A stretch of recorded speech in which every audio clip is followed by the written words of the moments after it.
Welcome to the third edition of the Running Coaches Connection podcast. My name is Pasha Gould, and I'm the boys' head coach for cross country and track and field programs at Skyline High School.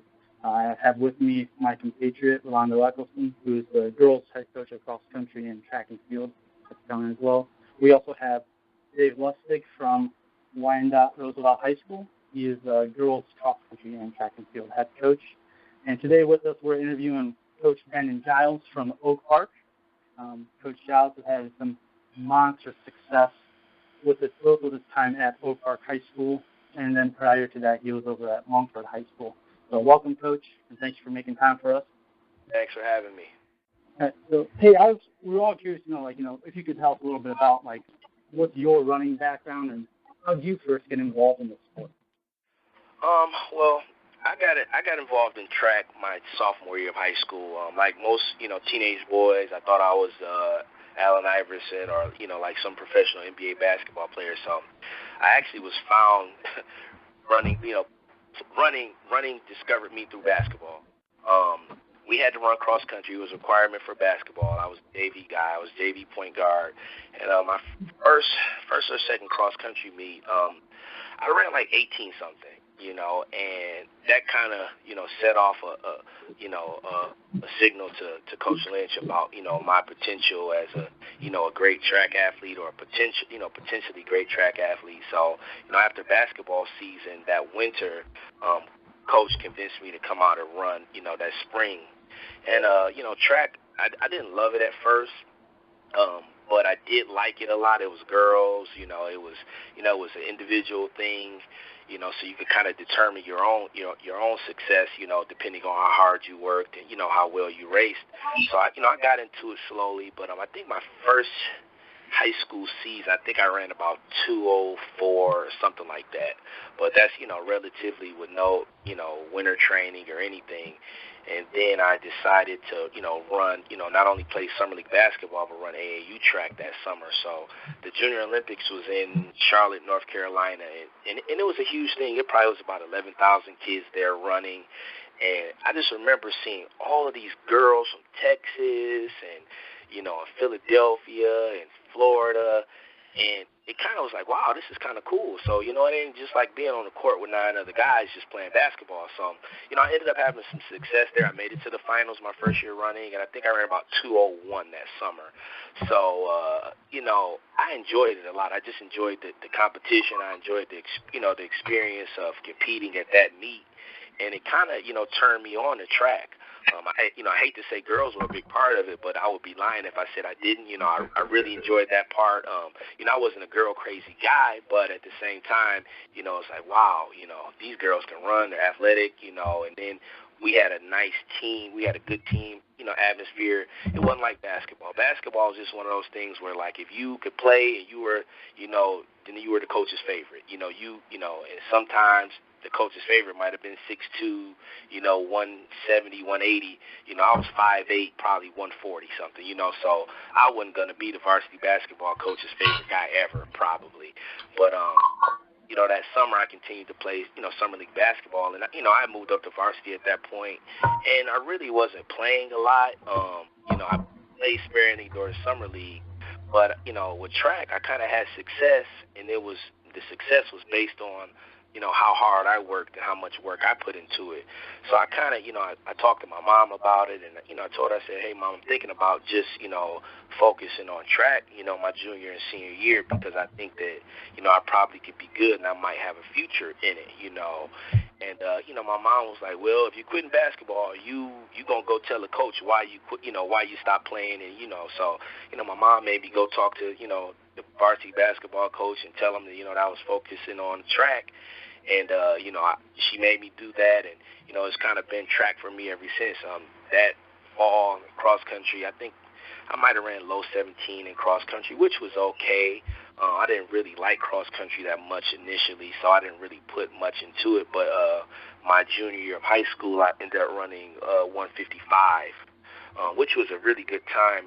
Which was a really good time at that time. Now 155 ain't very much, ain't much of nothing, nationally. But once I ran 155, and I had at the state meet, I think I was ninth. I went out and I led the first four at the state meet, went out 54, and I died. I probably ran 157. So my junior year kind of ended tragic. I had a really good, season up until, the state meet. I was regional champ, city champ, But, that state meet, I had a rough time. I didn't really have any experience up to that point at that level, though. I think Nick Gow won it, and Ian Searcy was second. I think they might have ran 153 that day. But, so that was kind of, another thing that kind of made me, want to win a state championship and want to be good, because I didn't have super success starting out to where I won a state championship my junior year, and I thought I was more than capable of making All-State. But that's kind of how I got started with the sport. Coach Lynch was a big part of that, because he kind of saw my potential for the sport, right off the bat, and he really encouraged me, to work and to want to be good. And I was competitive naturally. I always wanted to win, in whatever I did. So it was just kind of one of those things. It was kind of a match made in heaven for me. And like ever since, 1997, like I've been a track fiend, studied the sport, pretty much put everything I had into the sport, even when the sport was tough on me. So, that's how I started. Well, that's really neat to hear. I think that's awesome that you had like this background of where you like you said everyone you thought as a kid growing up you wanted to be the next Allen Iverson, and it was almost like by sheer luck and accidents of circumstances of that basketball program forced you to run across the country, and that's how you get started. So you're kind of this multi-sport kid growing up, just trying things out. Yep, exactly. That's really neat. So, Coach, how did you get into coaching, and where did it all start for you when you finally decided, okay, maybe my running career is done, but I'm going to get into this coaching thing and I'm going to give back? So, where did that all start for you? I think it started in high school, man. I'm gonna be honest with you. As a high school senior, I was kind of like a coach myself.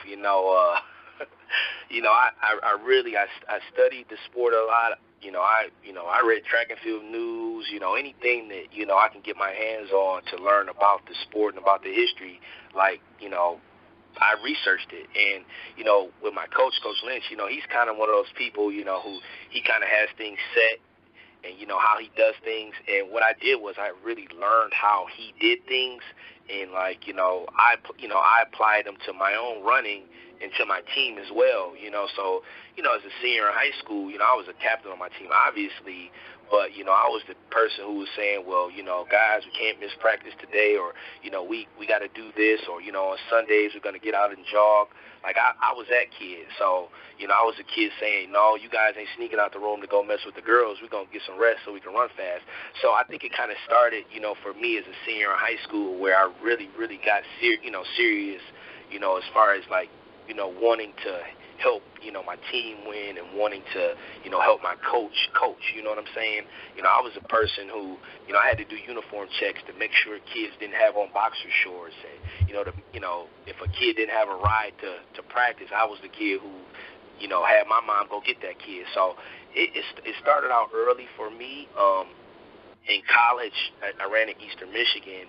And, in college, I just found myself a lot of times trying to figure out ways, to run faster or get better, because college is not easy. It's a transition in coaching and, sometimes philosophies. And, I had a lot of growing pains in college, but, through, like, trying to study and kind of, looking back and trying to figure out what I needed to do to run fast, I was kind of, coaching myself in some regard outside of, my college coach. So, it started early for me. I've always been a winner, and I've always, wanted to help people win. And, I've always wanted my teams to do well. So, whether it be at Mumford or, Eastern Michigan or Oak Park, like, that's just kind of been a part of my makeup. Like, I want to, help people, get better, and that's even as a teammate. I wanted to help people get better.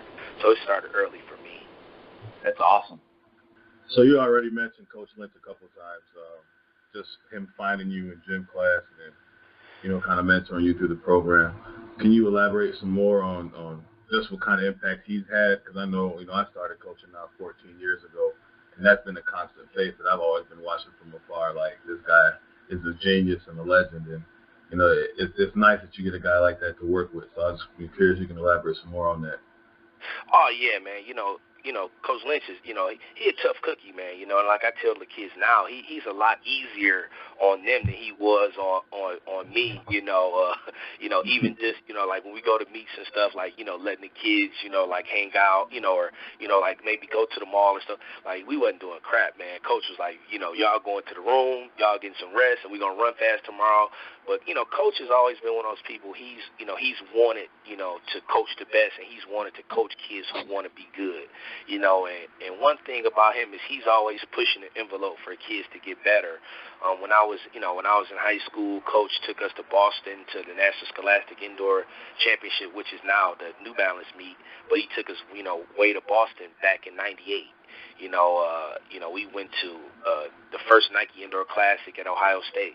Like, so he always wanted to do things, to kind of help us propel to another level and really compete nationally. And we would see a lot of, kids running fast times, and, Coach would say, well, if they running fast times, make them run fast on you.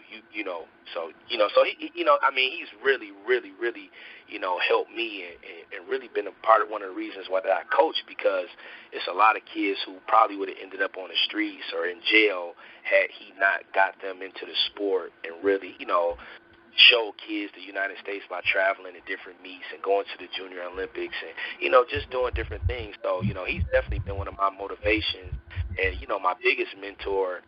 And, through his coaching, I've learned a lot, but I've also been able to develop my own identity as a coach to where I'm just not mirroring him, but, I'm a mirror of him, but I have my own, philosophy and identity as well. Coach, how long have you been the head coach at Oak Park? And I'm curious to know, like, what does your guys' at Oak Park, what's the coaching model look like? Do you primarily work with girls only or one event group, or? Well, this is going to be my, I think, sixth year at Oak Park. Oak Park, our team kind of resembles probably in college what you would consider the combined program. So, obviously, Lynch, he works a lot with hurdles, and he does a lot with the field events. And, I kind of work with more so like the quarter miler, half miler group, and I can say distance as well. And then we have a sprint coach, Coach Chris, who works with the sprint relays and, does a lot with the sprinters. So, we don't have a big coaching staff. I got a young guy, Chris, who coaches the throws as well. But we don't have a big coaching staff, but I think we have a really, really quality one, because a lot of times when you have a lot of different people come in and coach, then sometimes, if it's not a good match, then, you kind of have people pulling in different directions. And one thing about, like, our team and our coaching staff is that we go in the same direction. And if we got different, different opinion or a different, philosophy on certain things that, we have a good enough relationship to where we can agree to disagree, or we can work it out.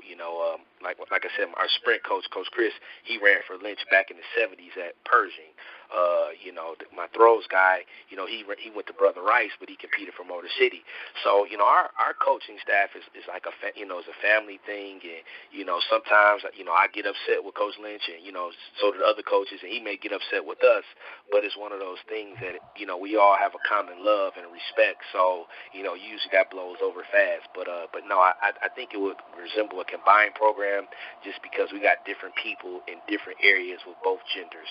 So, I'll work with the female 800 runners and the guy 800 runners, or, it may be a day where I may get the hurdlers. Lynch may say, I want to work these guys today. I want to see if I can get a little bit more out of them, and I may work with the hurdlers. So it just depends. Yeah, so obviously it's a big trust thing, because it sounds like your staff, you guys have known each other for so long. Yeah, like exactly. You said, there's that love and trust within each other. No doubt about it. A lot of trust. So, obviously we've seen the Oak Park 4x4s and 4x8s being really successful lately. So how do you make a distinction between who's going to be your 400-meter runners, your 800-meter runners? What are you looking at when you decide who's going to bump up a little bit higher?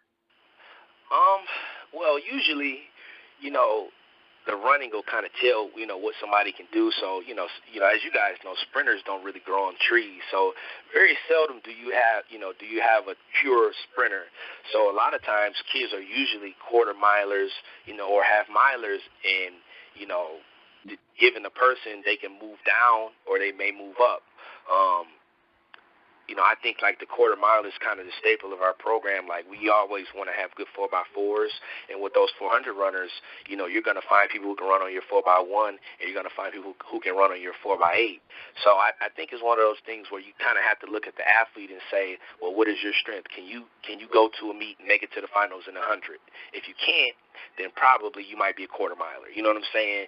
If you're running a 4 and you're not maybe placing it, in the top 8 of the meet, then it might be best for you to move up. So it's just one of those things where you kind of look at the kid's strength and, what their tendencies are, and, you kind of, just develop from there. For me, I feel like middle distance is always, a good point of emphasis because, sometimes middle distance kids don't start out the best, but, through some potential and some, work ethic and training, you can develop into, a great middle distance kid. Our senior this year, Decarie, I think when we got him out of middle school, he might have been running like 2:12 or 2:11. By his senior year, he's a 152 guy. Had we put him in the sprints, he probably, would have been a 22.6 guy. You know what I'm saying? So it's like you almost want to pick your poison on, who you're putting where because, you don't want to shortchange a kid. We always try to put a kid in an event that they're going to have some success in because everybody wants to run the 100, but everybody not a 100-meter sprinter. So why waste your time running 100 if you can be an all-stater in the 400? So, it's just kind of, based on what strengths a kid has. Sometimes your distance kids, they may not, have any speed, but guess what? They may be willing to go and run 5 miles, So we kind of base our event placement on the kids' strengths and what they're going to be best at. Okay.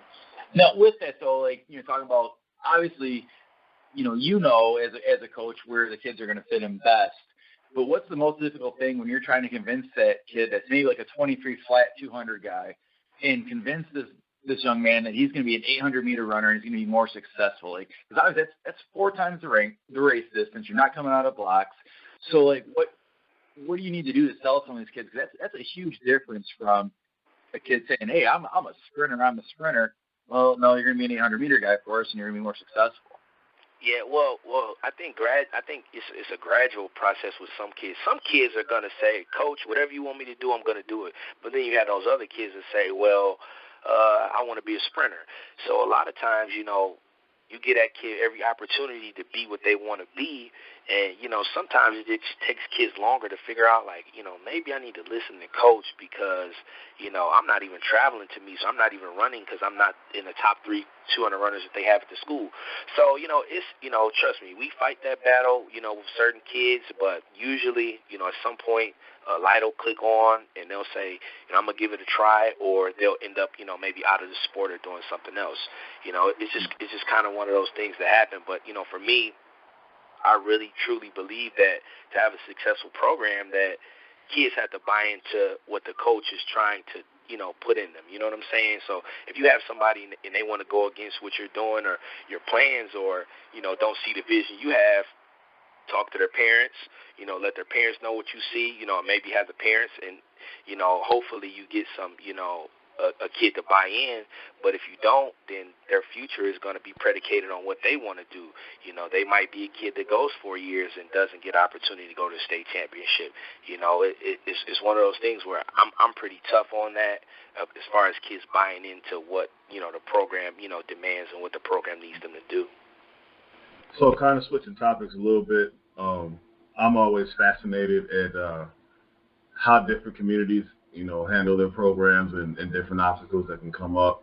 I know myself, I've coached, in Ann Arbor for the majority of it, but I did do a little time at ISSE, and I noticed a drastic difference in the communities. And so I was wondering if you could elaborate or talk a little bit more about some of the, the day-to-day stuff that you deal with just coaching. I think one of the biggest challenges we have is, with a lot of kids, well, not a lot, but some of the kids who have really great potential not having the support, the parent support, or the home support to really, be dedicated. If a kid parent, wasn't educated, a lot of times they aren't going to be educated. If a kid's parents, don't have any idea about sports, then the kid probably ain't going to have any idea about sports or commitment. So that's one of the challenges we have is really getting, the kid who didn't run age group track or, never played sports to really commit, into being on a team. I had a kid last year. I found her in my freshman school, and she was like, she didn't run, and she came out to practice one day and ran 27 in the 200 with like gym shoes on. And I went, and I'm like, wow, I've been needing you all year. You ain't practiced. You got this type of potential, and I tried to get the kid out for summer track. And the kid just wouldn't come to practice, Talk to the mom. Hey, mom, the girl, your daughter got a lot of potential. She could be a really great track athlete if she puts some work in, Kid come one day, I don't see the kid for a month. So a lot of times, we got a lot of talent, but we don't necessarily get the commitment into, team and sports because some kids just aren't used to being committed to anything and they haven't been held accountable to be committed. So that's one of the challenges that, we face down there. The other one is, really getting the kids to want to try different things. Cheerleading is very popular amongst our girls, in the school. And then, a lot of the girls just simply, don't want to sweat and don't want to work out. So, we face different issues on the boys' side.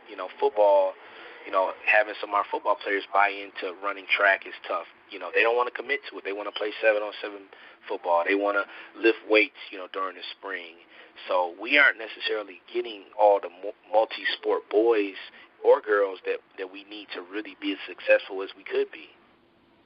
So Ben, you kind of touched upon actually a great segue into the question I had. If you could kind of dig into a little bit of the multi-sport athlete. And every community is a little bit different, and at least from my perspective, I feel like I see a little bit less and less over the years of it. You mentioned 7-on-7 and, they want to push for spring ball and things like that. And I was wondering if you could kind of touch the pluses and minuses of this at Oak Park. Well,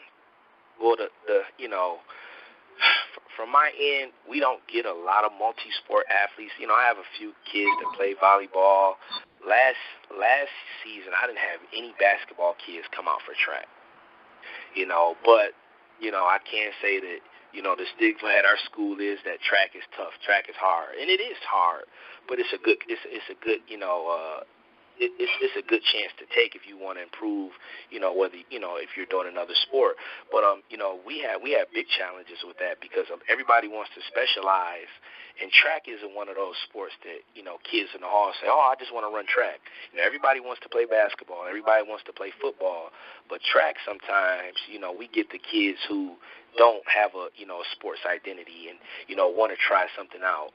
But those kids who are, who think they're a star football player, basketball player, they don't think they need any other sport, to help them get better in their sport, which is not true. One thing about track is that it's going to help you in any sport because, for one, you're going to get faster, you're going to get, more endurance, and you're going to get more agile than probably you can get in any other thing that you do. But if the coaches in the other sports aren't pushing kids to try track or, pushing the kids to run cross-country, then you aren't going to get those kids because everybody, feels they're going to be Michael Jordan or LeBron James.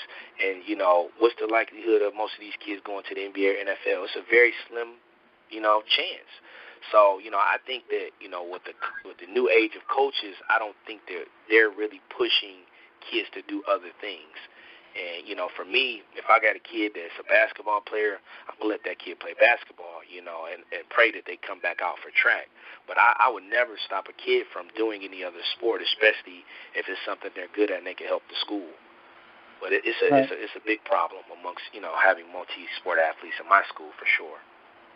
Is there there's not exactly a strong relationship within certain sports, even the coaching staff? One thing about us is that we do have we have a great relationship with the football coach, it's just, nowadays with this 7-on-7 football stuff and in these training facilities, you got a lot of different people, in these kids' ears about what they need to do, to get better for their sport.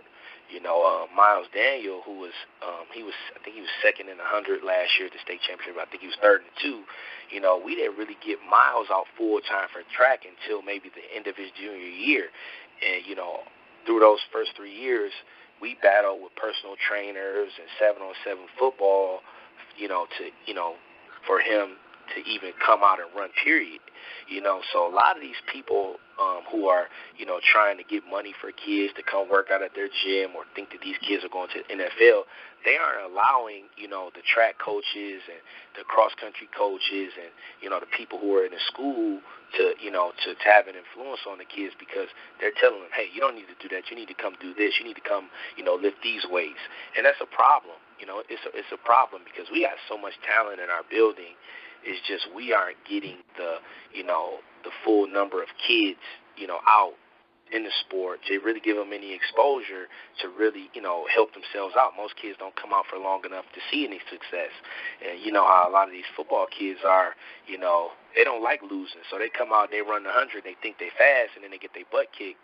It's like, oh, I don't want to run track. That's too hard. So, it's kind of, it's kind of a double-edged sword, with some of the, high school football coaches and some of these personal trainers. But I will say at our school, our football coach does know the importance of track, and he's talked to kids about coming off of track, but he hasn't necessarily mandated track as a part of, football. And I think back in the day, a lot of the football coaches would say, you're going to play a spring sport, that's a requirement. Now I don't think it's a requirement. Right. Like, I thought it was kind of neat that you're saying, it's, like you said, there's a lot of outside influence, and I think we've heard with some of the other coaches that we've talked to in the series already, it's like the third uncles and the personal trainers you're talking about, Yep. all these different voices coming at them, so it really clouds and mixes that message. Exactly. Yeah, and even you mentioned it earlier when you said that, your basketball coach, one of the requirements when you got started was they had to run cross country. Yep. That's unheard of nowadays. Unheard of. And we've been trying to get our basketball coach at Oak Park to get some kids out for cross country, and for probably about 4 years. Oh, we're gonna get some kids out. You never see any kids because guess what? They're in the gym, having open gym. So, it's really about, some of the old school values of coaches are gone, and, somehow we have to maybe put some of these values back in kids to say, hey, a kid not going to stop being able to play basketball if they run cross country. It's just going to make them better. They're going to be more in shape when the season starts, and it's going to make them tougher. But, everybody, has their own agenda, and everybody think that they're going to be good enough to get by without doing it. But, since I've been coaching, I haven't seen a successful basketball program where the kids haven't run cross country. Because by the time the season is almost over, they probably worn out or hurt or, can't do anything because they can't run. You can't play any sport without being able to run except for golf. That's it. Every other sport you got to be able to run. Right. Those are great points, Coach. We're talking like off season, what kids are doing when they're not in their main sport. So, like, obviously we know that you have a very successful off season club and kids travel. They're really successful. So, like, in general, what do your off seasons look like? And what are the expectations? So, if you have a cross country kid, what's the expectation for the wintertime or a track kid, and even during the summertime? So, what do you walk us through that a little bit? Well, our off-season program, for the winter track is, pretty much conditioning for that spring season. So, obviously if we have kids who are playing basketball, doing other sports, they're doing those other sports. But what we do is, we want our kids to, stay active and not sit around in the winter and sit on the couch and get fat, eat, Hostess cakes and, drink pop all winter. We want them to do something. So our way of doing, stuff is setting up an off-season, training program and sending the kids to some, to some races, just to get them ready. Because one thing that, we don't have the luxury of here is we can't train outside all year. In Florida, California, you look at those states and those kids can pretty much stay on the track, throughout the winter and get a lot of training in. So for us, we use kind of the winter conditioning, and we do a lot of, jogging and, exercising in the hallways, and then we'll send the kids to, some of the indoor track meets. So when, it comes to the spring, that they're just not out of shape. Because, one thing about, Oak Park and, when I was coaching in Mumford in Detroit, is a lot of these kids are using, this sport to get a scholarship. Because otherwise their families wouldn't be able to afford for them to go to school. So, we're using this as a tool, to further your education and have an opportunity to go away to school. So it's not, necessarily, it's lighthearted or, it's easygoing as it might be some other places. But, we definitely, our kids who aren't playing other sports, we want to keep them active, and we do it, by having an all-season winter conditioning program, and it just kind of prepares us, to not only, have a good spring season, but to, propel the kids to run well, at the national meets in June and have an opportunity to run fast so they can get a scholarship to maybe to the school they want to go to. All right, so you're talking scholarships and, just generally getting kids into college. I know that's something that I made a point when I came over from Pioneer to Skyline, was to try to get that established within the girls program that I'm at. How, besides these meets, what else do you do to aid them in the recruiting process? Is it hands-on? You let things kind of just go as they are, or what do you kind of do to work on that? With me, I'm very hands-on as far as the recruiting. Most of these kids, they don't necessarily have an idea of what to do as far as communicating with college coaches, and neither do their parents. So, what I kind of do is at the end of the summer, going into an athlete's senior year, I'll shoot an email out to some coaches with the kids, PR, GPA, maybe what I feel like their potential is and their strengths are, and I'll shoot that to some coaches I know, and I'll say, hey, I know you guys may be, filled at this position or in this event area, but if you know somebody who needs some kids, shoot this out or, give me some emails. And I kind of guide the kids that way. Some kids are going to be so good that the colleges are going to come find you. Cameron Cooper, colleges coming to find us. You know what I'm saying? When I had Anna Jefferson and Brianna, the colleges were coming to find me. So, but other kids who are kind of under the radar, like you might have a kid who's a girl and she may be like a 57 mid kid in the 400 or a 25 low or something like that. Those kids, you have to kind of seek out schools for them because, they aren't necessarily, on the radar nationally. And let's be honest, most of these college coaches are looking for kids who, have certain times. And that's the unfortunate thing about, some of the college recruiting process, about the college recruiting process is that coaches are looking for times instead of athletes. And we know here that because of the weather, you aren't going to run 54 in the 400 in April here. It's just not going to happen. The weather isn't going to permit. A guy isn't going to run 48 in April here. So, but a kid may have 48 potential or 54 potential. So I always try to communicate with the college coaches about what potential I feel like a kid is going to have moving forward. And, usually, I would say I'm right just because, you guys all know that, certain kids, you can see their development and you can see them, getting to a next level in track. And, I built up a relationship with most of the coaches that they kind of trust, where I'm coming from, or trust my word on certain kids. And, so I'm very hands-on with it. I don't pick schools for kids, if a kid wants advice on, a school or what I think about the coach, I'll give them my honest opinion, but I let the kid and their parents choose what schools they want to go to because you don't ever want to choose a college or push a kid towards a college and it doesn't work out because they're going to say, Coach Brandon, he messed me up because he told me to go to this school and it didn't work out. I messed up and so I'm one of those people who I let the kids and parents decide where they go, but I always want to have my kids have options to go to different schools and, explore outside of the state as well as in-state. Right, and I know that, the weather has always been a challenge. How does summer track really help you guys out with that? Summer track is one of those things where it keeps our kids busy during the summer, this year, my 800, my kid that won the state in 800, Dorian Coleman, she was hampered by some little nagging injuries last spring, so I didn't allow her to run summer track because, she needed to get healthy. But, for the most part, summer track is just one of those things. It keeps the kids busy, keeps them off the streets. They're able to travel. They're able to be around their friends who are doing positive things. And then it's also, it helps in training because, when the fall comes around, you do have some sort of fitness under your belt.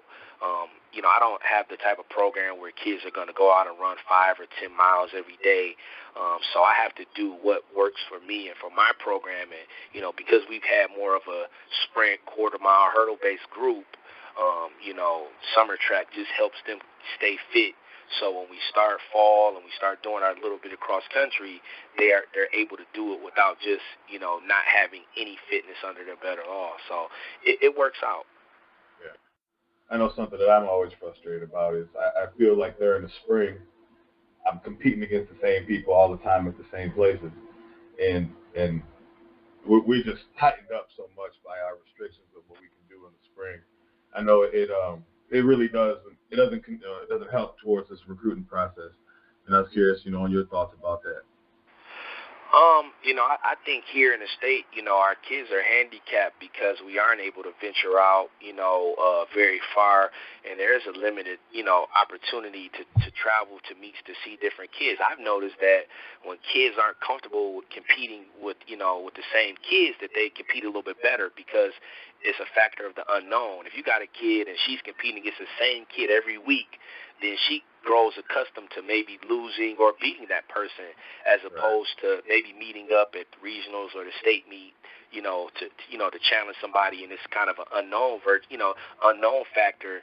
But here in the state, because of the way, things are set up with our travel restrictions, is we do get in the mode of competing against the same people all year.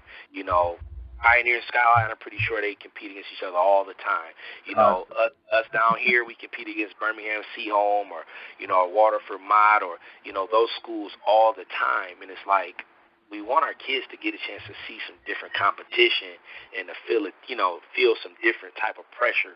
Because at the end of the day, when you go to nationals, if you can't handle the pressure of not knowing who you're competing against, then you might not run your best. And some people are going to run their best. It just depends. But the restrictions frustrate me because of the weather, how bad it is between March 20 and May 1st. Right. Because you literally throw away almost 3 weeks of training because guess what? The sprinters can't get out and do no sprinting. It's 40 degrees outside, and then it rains for all of them, the end of March and April. So we lose a lot of training, and we lose a lot of opportunity to compete because the weather just isn't conducive to, not only the sprinters, but the distance kids as well. I mean, obviously the distance kids don't want it to be hot, but if it's 30 degrees, I mean, come on, what kind of, production are you going to get out of your milers and 2 milers? Not much. So, I always felt like we should be able to travel and have maybe 3 meets out of that, Ohio, Indiana jurisdiction, maybe to go to Florida or Tennessee or somewhere to compete where it's warm early in the season so we can get a chance to compete and not have to worry about kids pulling muscles or, kids getting sick because of the weather. So I'm very frustrated with, with that part of things, but, I don't know if that's going to change anytime soon. So, Coach, I'm going to switch directions a little bit here. Like everyone's curious. Your girls' team has won 3 state titles now. The boys won first one last year. What's that secret formula, man? What do you attribute your consistent success at Oak Park? I've been really blessed to really have some kids who really, have bought into like program and training, our program and training and, really, good coaching and really some parents who are on board with the things we want to do and kind of can deal with the tough situations. Like, I mean, obviously it's a good thing to have a good team, but sometimes you face challenges that a team that's not good won't have. Like, for example, my 2015 team, we ran 336 in a 4x4. That's like 54 a leg. So I had 2 kids who were on my previous team, national championship team. They didn't even make the 4x4 the year after. So, that's, it's a tough thing when you're so good that, you have to, it's almost like your meritocracy. Like the kids who don't perform well, they kind of, they got to wait their turn. So, it's one of those things where our program has been really, really successful. We have some good kids, and we've had some kids who not only have dealt with the success, but dealt with the hard times of being in a good program as well. But our coaching staff, Coach Lynch, our other coaches, the parents, they've really been forthcoming with really, just buying into everything. And it's not all peaches and cream. My team, has, issues just like everybody else's, team have issues. The girls argue and fight sometime, and, the boys, aren't focused at times. But, the common thing is everybody buys in, and everybody wants to be good, and everybody wants to win. Other thing is Motor City Track Club. My track club has been, very good at, kind of pushing kids, towards staying, with the program and with the coaches. I have a good middle school program. We got pretty good support at the high school, being able to use the track, and our school district really taking track seriously. So we've had a combination of like things that have just helped our program get better, and like success, kind of breeds success. Last year, Pioneer was really, really tough on the girls' side, and it was a challenge to beat them, because if we had a bad day or we didn't do what we were supposed to do, they were going to beat us. And my message to the seniors was like, hey, do you guys want to be the senior class that didn't win the state championship or got upset at the state championship? And they did, so they really, really compete hard for the school. The kids really compete hard for the coaches. And, obviously, Coach Lynch is a legend, and, he's been a part, I think, 15 state championships. So, his wisdom and knowledge goes a long way. And I think on my end, just maybe trying to be innovative and trying to, explore, new areas of meets and training and different things has helped the program as well. So it's not one single thing that makes the program work, but just a combination of things, and, pretty much the community being behind us. So, I'm very, very happy with, how far the school has come, because when I first got to Oak Park, we sucked. Like the school, like track was nothing at the school. Nobody cared about track. Nobody, we had a bunch of old rundown equipment. The kids didn't travel anywhere. So the program has like been overhauled in the span of 5 years. And, on the boys' side, to win the state championship, people didn't know we were going to win. We were kind of a team that was unknown, because East Kentwood has dominated, our state for so long. But, we only had one kid win, but we placed in a bunch of different things. And it kind of, that really was a testament to Coach Lynch having a vision, that, hey, we can win the state championship if everybody does their part. And, we aren't people who just put, emphasis on a kid doing one event. Like, we always say, hey, you got to challenge yourself, and that may be you running 4 events the day of the state championship. So our kids really have bought in, and it's really just been a combo of all that stuff. And Brandon, you talked a little bit before this, all about your middle school program. And I was wondering if you could kind of go back and touch base on that a little bit. How much to an extent are you involved with them, and are they in return involved with the high school program? Well, I work at the middle school, so the middle school program is kind of like my baby, because I started it. I didn't start it, but we didn't have middle school for a while, and I had them bring middle school back because I knew that it would help our high school program. One of our weaknesses with, the high school program is a lot of times we don't have the numbers to field certain field events or do certain things, and what the middle school has done is given us an opportunity to allow those kids to get introduced to track earlier. So, I may have 4 middle school shot putters and, 4 middle school long jumpers. So when they get to high school, I'm not just teaching them all the basics. They know a little bit, and then they can come in and they can fall in with the high school kids. We all train at the same track.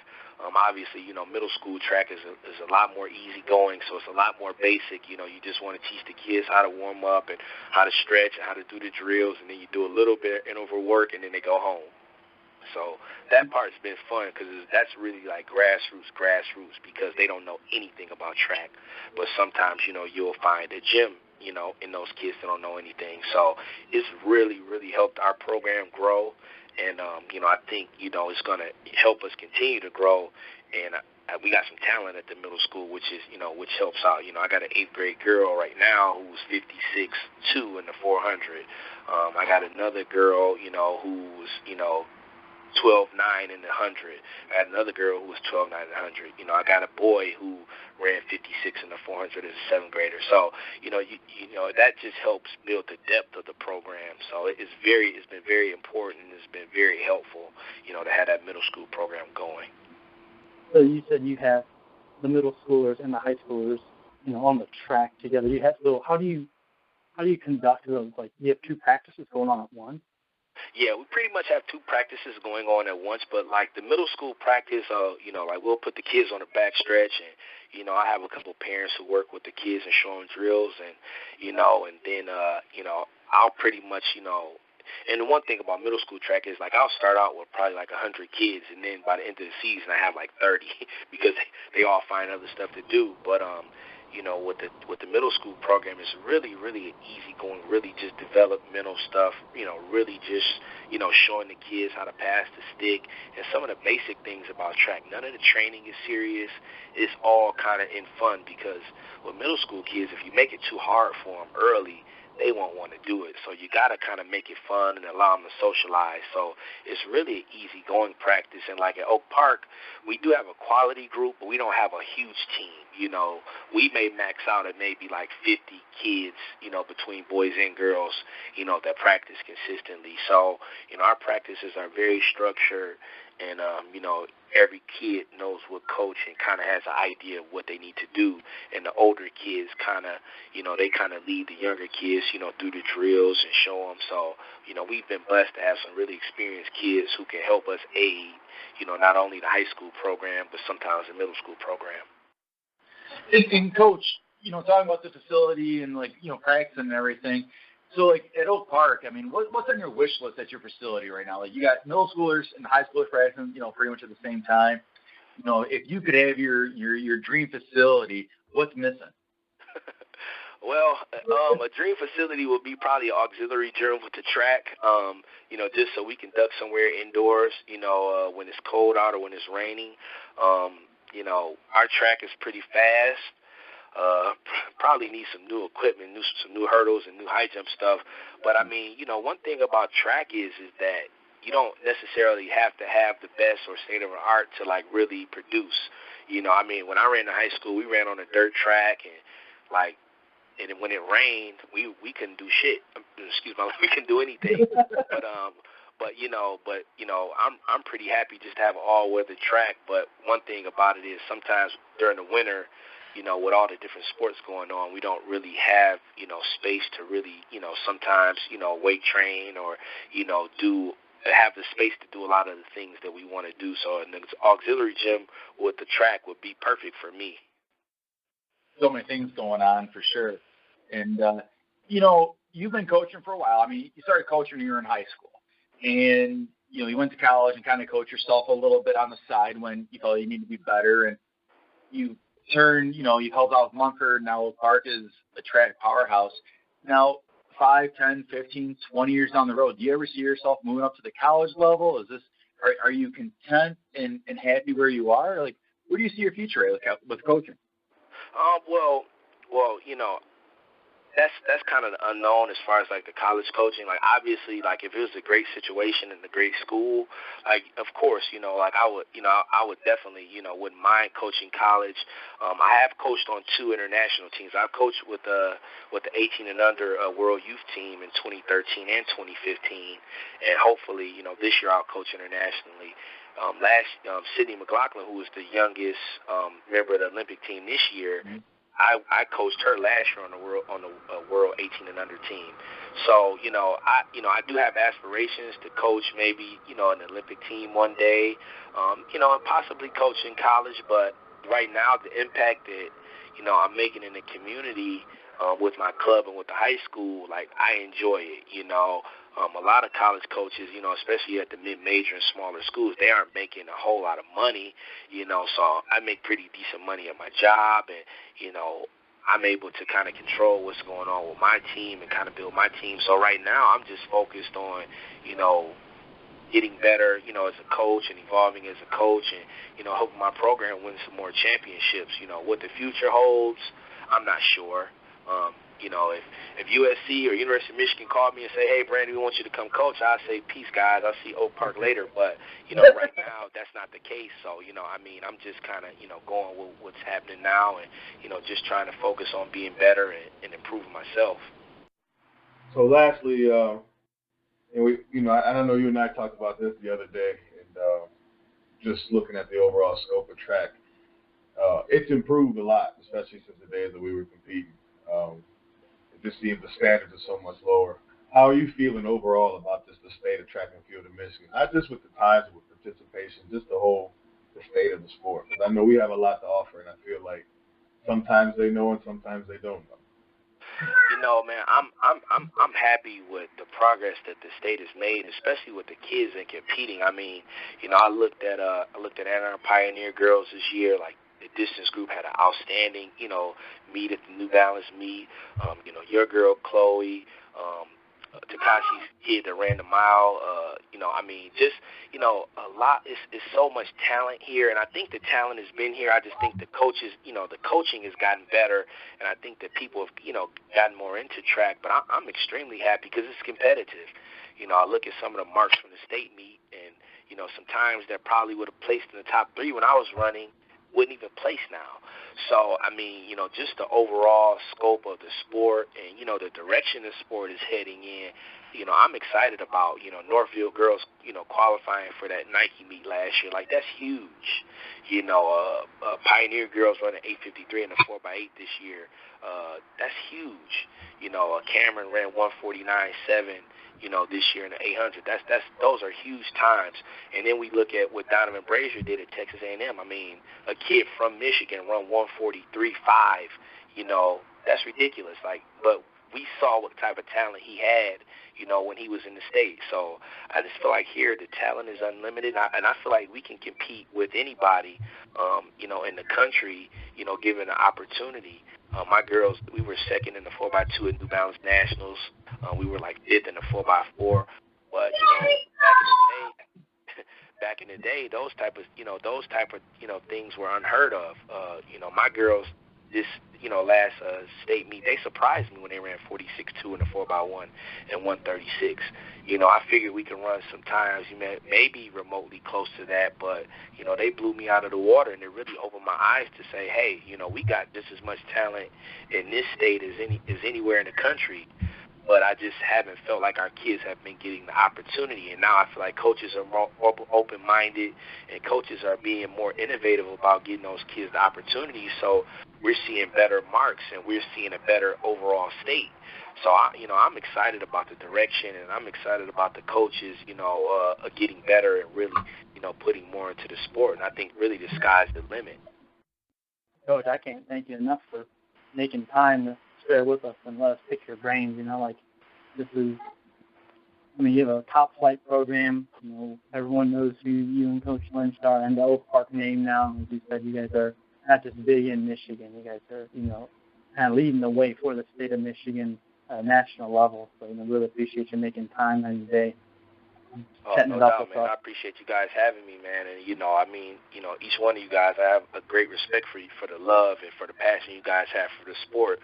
And I feel like that's one of the things that's making the sport better, is really having passionate coaches who are open, you know, to talk and discuss and really, you know, pick each other's brain and really support one another. You know, when you guys do well, you know, it makes me feel good because, you know, I've watched you guys grow and, you know, watch your programs grow and, you know, see what you guys have brought the programs from, you know. So I'm very pleased, you know, to talk with you guys. Well, thank you, Coach. And then, you know, you can, and then this is kind of not just for you, but for everyone else that's listening in, you can check out all our podcasts at runningcoachesconnections.buzzsprout.com. So we got a tight budget. You know, we got like $0 in the budget, so we can't get our own URL. That's fancy. It's all for the love, man. No doubt. Absolutely. No doubt. We appreciate it, Coach. Oh, man, I appreciate you guys, man, and good luck this cross-country season. And don't let the kids give you guys too many gray hairs because, you know, I already know what's happening over here. Too late for real, man. Too late for me, man. So where do you guys go next in the cross country season? What's your next race? We have a league jamboree this Wednesday. Cameron's gonna run it in the elite race up in Michigan State Friday. Okay. So we're kind of low key in cross country because we're a little bit behind everybody else. But we're trying to we're gonna try to get to a few more invitationals and try to push the kids and test the kids. But we'll be solid. We got a long way to go, to get to the to the elite state level of cross country because we got to get a little bit more commitment, from the kids during the summer to put mileage in. But I mean, this is a building block for us. My kids have run cross country, my sprinters have run cross country, so it's been a staple to them, being in shape and having a base during the track season. Without cross country, my program wouldn't be what it is, and that's just me telling the honest truth. So I definitely use cross country, all aspects as far as helping kids get better, even the sprinters, even the ones who don't want to do it and think that they don't need to run any miles. They got to run miles if they're going to be a part of my program. That's for sure.